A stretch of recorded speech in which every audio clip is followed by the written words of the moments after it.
성도님들, 유대 지역은 굉장히 건조한 땅입니다. 실제로 제가 중동에 가보니까요, 조금만 걸어도 운동화에 먼지가 자욱하게 쌓일 정도로, 흰 운동화가 노란색이 될 정도로 그렇게 먼지가 쌓이더라고요. 왜냐 하니까 거기에 흙이요, 사막 같은 모래, 알갱이가 있는 모래가 아니라 그냥 밟으면 폴폴 날리는 먼지 같은 흙이기 때문입니다. 그러다 보니 그때 무슨 똥폼을 잡겠노라고 당시에 유행하던 이 쪼리 슬리퍼 신고 갔던 친구들 발이 아주 난리가 났던 기억이 있습니다. 마찬가지로 예수님 당시에는 샌들을 신고 다녔기 때문에 조금만 걸어도 온 발에 먼지가 수북하게 쌓일 정도로 그렇게 더러워집니다. 그래서 유대 지방에는 이런 풍습이 생겼습니다.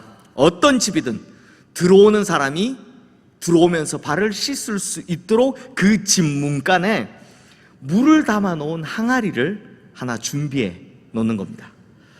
그리고 하인이 있는 집은 하인이 나와서 손님들의 발을 씻겨주는 겁니다. 종이 나와서 발을 씻겨주는 거죠. 그게 아니라면 자기가 스스로 이렇게 발을 씻고 들어가야 합니다. 이와 같이 발을 먼저 씻고 집에 들어가는 것, 이것이 유대 나라의 하나의 관습이 되었고요, 이후에는 정결 예식이라 불리게 됩니다. 자, 그럼 이제 이 내용 기억하시면서 오늘 본문의 내용으로 들어가 보겠습니다. 성도님들, 예수님께서는 마지막 유월절을 보내고 계셨습니다. 그러니까 이제 곧 몇 시간 후면, 오늘만 지나면 십자가에 달려 못 박혀 돌아가실 거다라는 거죠. 그러니 사실상 예수님과 제자들이 함께 보내는 마지막 유월절, 그리고 마지막 날이었습니다. 그렇게 유월절 만찬을 잡수시기 위해서 예수님께서는 미리 식사가 준비된 다락으로 제자들을 데리고 올라가시죠. 그런데요, 당연히 이들 모두 하루 종일 밖에서 걸어 다녔기 때문에 당연히 뭐가 더러워졌다? 발이 온통 먼지투성이 더러워졌던 겁니다. 그런데 유월절 만찬을 먹을 집에는요, 식사만 준비되었을 뿐 접대하는 종, 하인은 없었던 것 같습니다. 다시 말하면 더러워진 발을 씻어줄 사람이 아무도 없었다는 겁니다. 그럼 어떻게 해야 됩니까? 물을 떠서 서로 발을 씻겨두는지 아니면 스스로 자기 발을 씻고 들어가야 합니다. 그런데 아무도 그러질 않았던 것 같습니다. 아무도. 그래서 시간이 지나서 음식을 다 먹어가는데도 제자들 중 단 한 사람도 일어나 발 씻어줄 생각을 하지 않았던 겁니다. 더욱 가관인 건요, 누가복음 22장 말씀에 보면 그 마지막 유월절 만찬 석상에서 제자들이 뭘 하고 있었느냐? 누가 더 크냐, 네가 더 크냐, 내가 더 크냐 하는 문제로 다투고 있었다라는 겁니다. 아니, 어떻게 이럴 수가 있을까 싶습니다. 예수님께서는요, 제자들에게 오늘 밤이 지나면 자신이 십자가에 달려 죽임당할 것이라는 걸 이미, 그것도 수도 없이 많이 말씀해 주셨습니다. 게다가 제자들도 이 성경의 이 부분을 보면 예수님께서 곧 심각한 순간을 맞이할 것 같다라는 걸 어느 정도는 감지하고 있었던 것 같습니다. 그럴 만도 한 것이 지금 바깥 분위기, 즉 예루살렘 전체의 분위기가 살벌했기 때문입니다. 야, 예수님과 바나바를 바꿔서 예수님을 십자가에 몰아세울 것 같다라는 소문도 제자들은 다 듣고 있었을 겁니다. 그러니 어쩌면 진짜 예수님과 마지막 식사가 될지도 모르는 시간인데 뭐 하고 있었다고요? 네가 크냐 내가 크냐, 자기들 중에 누가 더 높은 자리에 올라갈까, 이거 두고 다투고 있었다는 겁니다. 아니, 예수님을 조금이라도 생각하는 마음이 있었다면, 예수님을 조금이라도 사랑하는 마음을 가진 제자들이었다면 어떻게 그 자리에서 이런 짓을 할 수 있을까 싶습니다. 그런데요, 제자들에겐 예수님이 중요한 게 아니었습니다. 오로지 중요한 것은 뭐다? 누가 제일 높은 자리에 앉을 것인가? 그러면 자기는 어느 정도 위치에 올라갈 것인가? 이것뿐이었습니다. 하나같이 이기적인 모습이죠. 예수님이 어떻게 되든 말든 죽든 말든 나 잘 될 것, 자기 잘 될 것만 생각하고 있더라라는 겁니다. 그러자 이 모습을 가만히 보고 계시던 예수님께서 식사를 하시다 말고 일어나셨습니다. 그리고는 겉옷을 벗어 옆에다 놓으시고 수건을 허리에 동이신 채 대야에 물을 담아가지고 돌아오시는 겁니다.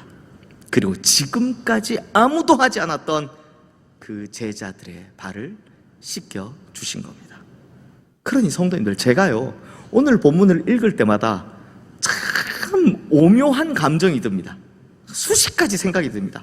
먼저는 이런 생각이 들죠. 예수님께서 제자들 발을 하나 씻기시는 모습, 그 앞에 무릎 꿇고 씻기시는 모습을 생각하면 겸허한 마음이 듭니다. 그런데 이에 반대로 이런 모렴치한 제자들의 모습을 생각하고 있으면 분노가 속에서부터 끓어오르는 겁니다. 근데 성도님들, 제자들 이게 끝이 아닙니다.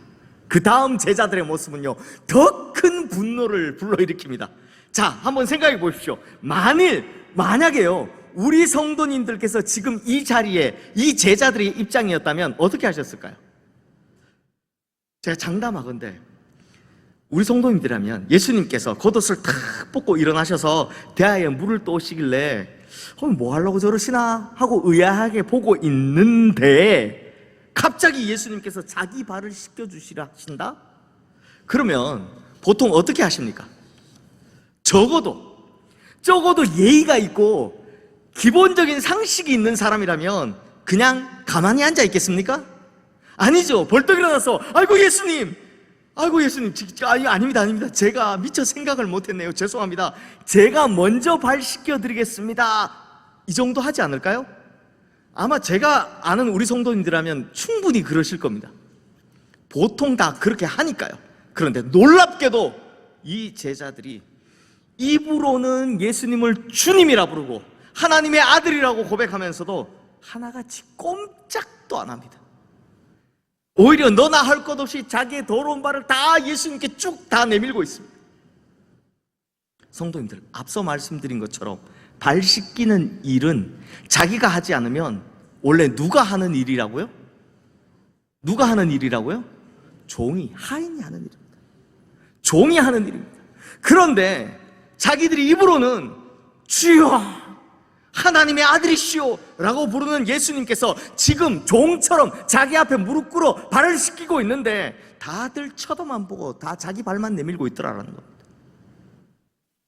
겨우 베드로 한 사람만이 주님 안 됩니다, 제 발은 못 씻깁니다 라고 해놓고선 뭐라고 합니까? 목욕시켜주세요 라고 몸을 뒤로 뺐을 뿐 다른 제자들은요 다들 꿀먹은 벙어리처럼 그냥 발만 쭉 내밀고 있는 겁니다. 그러니 이 얼마나 모렴치한 인간들입니까? 보면 볼수록 은혜라고 모르는 이런 인간들의 모습에 화가 슬슬 치밀어 오르는 겁니다. 여기서만 해도 다행이죠. 그뿐만이 아닙니다. 성도님들, 예수님께서는 12명의 제자들의 발을 다 씻기고 나셔서 벗어두었던 겉옷을 다시 입고 제자리에 앉으셨습니다. 자, 그러면 생각해 보십시오. 이제 그 자리에 있는 13사람 중에 발이 더러운 사람은 누굽니까? 네, 딱 한 명, 예수님만 남았습니다. 그렇잖아요. 12제자는 예수님께서 다 발을 씻겨 주셨으니까요. 그렇다면 지금이라도 적어도 한 사람쯤 일어나서 예수님 죄송합니다, 저희가 먼저 했어야 되는데 이제는 예수님 발 제가 씻겨드리겠습니다 해야 되는 거 아닙니까? 그렇지 않습니까? 하지만 아무리 눈을 씻고 성경을 봐도 예수님 발을 씻기려고 일어선 사람은 없습니다. 단 한 사람도 없습니다. 그러니 이런 은혜를 모르는 인간들이 예수님의 제자라는 사실이 참으로 놀랍습니다. 여기서 놀랍다는 말은 긍정의 의미가 아닌 거 아시죠? 참으로 놀랍습니다. 그래서 차마 제가 이 자리에서 욕은 못하겠지만 그럼에도 올라오는 이 분노를 조금만 표현해보자면 살살 할게요. 이런 모렴치한 싹퉁바가지들, 이런 배은망덕한 놈들이 어딨나 하고 한마디 해주고 싶습니다. 동감하십니까? 네, 동감하시죠? 이걸 듣고 있으면 어떻게 이럴 수가 있나 싶습니다. 하지만 바로 그때 예수님께서 이런 배은망덕한 제자들에게 너무나도 중요한 말씀을 시작하시는데요, 가장 먼저 이렇게 시작하십니다. 오늘 본문 12절 13절 말씀 함께 읽겠습니다. 그들의 발을 씻으신 후에 옷을 입으시고 다시 앉아 그들에게 이르시되 내가 너에게 행한 것을 너희가 아느냐? 너희가 나를 선생이라 또는 주라 하니 너희 말이 옳도다. 내가 그러하다.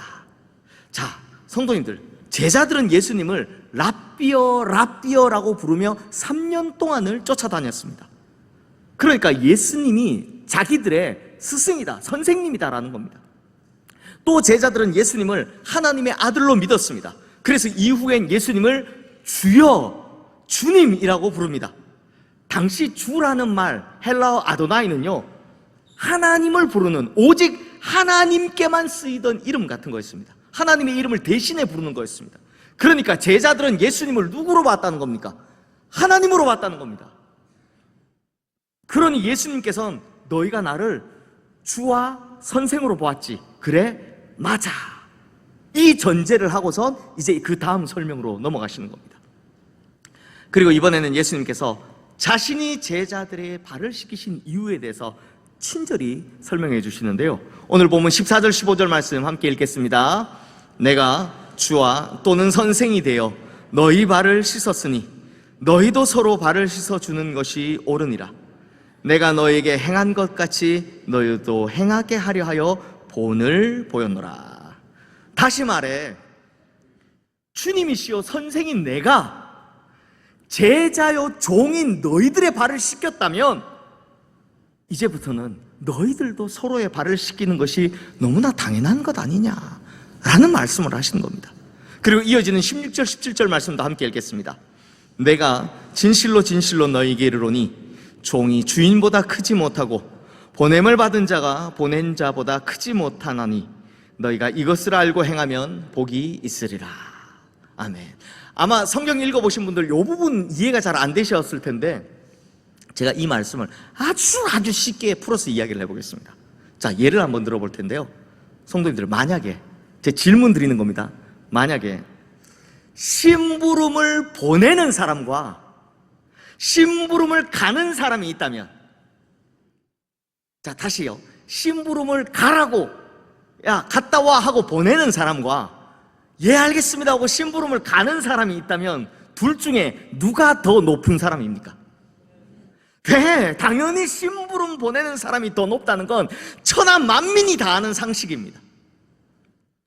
그러니까 지금 예수님이 하신 말씀이 이런 말씀이죠. 너희들이 선생이다, 하나님이다 라고 부르는 내가 스스로 낮아져서 너희의 발을 씻겼다면 나의 제자된 너희들 역시도 당연히 서로의 발을 씻겨줘야 한단다. 선생이요 주님인 내가 발을 씻겼는데 감히 제자가 발을 씻기지 않고 뻣뻣하게 서 있으면 그것은 자기가 선생이나 주인보다 더 높다는 이야기 아니냐. 그러니 나의 제자는 내가 곧 선생이요 주님이신 내가 보여준 대로 따라해야 한다 라는 이야기를 하신 겁니다. 그렇다면 성도님들, 이제 이 말씀을 그리스도의 제자인 우리들에게도 적용해 봐야 하는 겁니다. 자, 성도님들, 우리는 어떻습니까? 예수님처럼 남의 발을 씻겨주는 그 마음을 가지고, 그것에 기쁜 마음을 가지고 신앙생활을 하고 계십니까? 아니면 예수님께서 내 발 씻겨주는 건 좋은데 그건 좋아하면서 정작 나는 다른 사람의 발 씻겨주는 것은 싫어하지 않습니까? 그러면서도 입으로는 딱 이 짝이죠. 예수님을 향해서 주여 주여 라고 쉽게 부르고 있지는 않습니까? 만약 그렇다면요, 입으로는 주여 주여 하면서 전혀 주님의 말씀을 따르지 않고 있다면요, 제가 아까 차마 욕을 못해서 이런 모렴치한 싹퉁바가지야 라고 했던 그 제자가 바로 나인 겁니다. 그게 나인 겁니다. 그렇지 않습니까? 전혀 다를 바가 없으니까요. 성도님들 생각해 보십시오. 선생님을 닮지 아니한 제자가 있을 수 있습니까? 없습니다. 만약 그렇다면 그 사람은요, 그 선생의 제자라고 불릴 자격이 없습니다. 또 어떻게 하나님을 아버지라고 부르면서 하나님 아버지의 부탁에 순종하지 않는 자녀가 있을 수 있겠습니까? 그럴 수 없습니다. 만약 그렇다면 그 사람은 하나님의 아버지의 자녀라고 어떻게 부를 수 있겠습니까? 사랑하는 성도님들, 우리는 예수님의 제자입니다. 우리는 하나님의 사랑받는 자녀입니다. 그러니 스승이요 주님이신 예수님께서 발을 씻기셨다면 우리도 당연히 서로의 발을 씻겨 주어야 하는 겁니다. 내가 더 높으니까 야, 네가 내 발을 씻어라 라고 발 내미는 것이 아니라요, 내가 높아도 종의 마음으로 낮아져서 내가 예수님처럼 너의 발을 씻겨줄게 해야 하는 겁니다. 이것이 지극히 정상적인 예수 그리스도의 제자의 모습이고 하나님 자녀의 모습인 것입니다. 성도님들, 이 예수님의 발 씻김, 이 발 씻김의 성김 이후에 요한복음 13장이 마무리되는 부분에서 예수님께서는 제자들을 향해 이렇게 마지막으로 말씀하십니다. 지금 화면에 뜬 34절, 35절 말씀 함께 읽겠습니다. 새 계명을 너에게 주노니 서로 사랑하라. 내가 너희를 사랑한 것 같이 너희도 서로 사랑하라. 너희가 서로 사랑하면 이로써 모든 사람이 너희가 내 제자인 줄 알리라. 아멘. 자, 성도님들, 이 말씀 한번 잘 보십시오. 예수님께서 너희가 기도를 많이 하면 혹은 말씀 암송을 많이 하면 내 제자다라고 하지 않으셨습니다. 예수님께서 말씀하신 제자의 조건은 딱 이거 하나입니다. 바로 사랑하라, 섬겨라 라는 겁니다. 실제로 예수님께서 본을 보여주신 이 섬김이 얼마나 위대한 사랑인지 한번 보십시오. 당시 예수님께서 발 씻겨준 제자 중에는요, 그러니까 몇 시간 뒤면 자신을 배신하고 자신을 팔 가룟 유다도 포함되어 있었습니다. 그리고 몇 시간 후면 곧 자기를 모른다고 3번이나 부인할, 심지어 저주까지 할 베드로도 그 자리에 포함되어 있었습니다. 그렇다고 야, 너는 못해주겠다, 야, 너 나가, 이러셨습니까? 아니죠. 아무 말씀 없이 모두에게 다 똑같이 그의 발을 씻겨주셨습니다. 그러므로 예수님께서 보이신 섬김은, 본을 보이신 섬김은 사랑하기 좋은 사람들만을 향한 섬김이 아니다라는 겁니다. 사랑하기 힘든 대상들도, 그 사람들도 섬김의 대상에서 제외시키지 않았다는 거죠. 예수님께서 우리에게 본을 보이신 섬김은 이 정도로 차별 없는 사랑이다라는 겁니다. 성도님들, 비두니아의 총독이었던 플라니라는 사람이 있습니다. 비두니아의 총독이니까 이 사람은 예수 믿는 사람을 박해하는 사람이죠. 이 사람이요, 로마 황제에게 그리스도인에 대해 라고 편지를 쓴 게 있는데요, 그 보고서 편지가 지금도 남아 있습니다. 기록에 남아 있습니다. 다시 말하면 그리스도인들을 박해하려고 작정한 사람들이 그리스도인이 어떤 사람인지에 대해 남겨놓은 기록이 지금도 남아있다는 겁니다. 그러면 그리스도를 박해하려고 하는 사람이 그리스도인들에 대해 평가한 것, 그 내용이 뭐냐? 내용이 이렇습니다. 제가 읽어드릴게요. 그리스도인들은 모일 때마다 떡을 나누어 먹고 포도주를 마시며 즐거워합니다. 그리스도인들은 그들의 신인 그리스도를 찬미하며 그들을 박해하는 자들을 위해서도 기도합니다. 분명한 것은 그들은 서로 사랑하고 나누기를 즐겨한다라는 것입니다. 성도님들, 누가 이렇게 평가했다고요? 예수 믿는 자를 박해하겠다고, 죽이겠다고 작정한 사람이 이렇게 평가했다는 겁니다. 그러니 정말 대단하지 않습니까? 자기를 박해하는 사람들까지 사랑하는 것, 자기를 박해하는 사람들까지 섬기는 모습, 이러니 예수 믿는 사람을 박해하겠다고 작정한 사람에게조차도 대단한 사랑입니다 라고 인정을 받는 겁니다. 성도님들, 이런 섬김의 모습이 초대교회가요, 세상을 바꾸어 놓은 공동체가 된 비결이 된 겁니다. 초대교회는 단 한 번도 덩치 큰 교회가 되기 위해 일한 적이 없습니다. 덩치 큰 교회를 추구한 적이 없습니다. 오히려 초대교회가 보여준 위대한 섬김, 위대한 사랑, 위대한 희생, 위대한 나눔이 그들을 세상 속에서 위대하게 만들어준 것입니다. 그들을 세상 가운데서 예수 그리스도의 제자답게 우뚝 세워준 겁니다. 이 사랑과 섬김이 바로 교회가 세상을 변화시킨 비결이었다는 겁니다. 그러므로 성도님들, 예수님께서 우리들에게 보이신 섬김의 본을 따르는 예수 그리스도의 참된 제자로 살아가 주님께도 칭찬받고 세상에서도 인정받는 진짜 그리스도인들 되시기를 주님의 이름으로 축원합니다. 성도님들, 우리가 먼저 이렇게 변하면 세상도 아름답게 변할 겁니다. 바로 이것을 예수님께서 우리에게 부탁하고 가신 겁니다.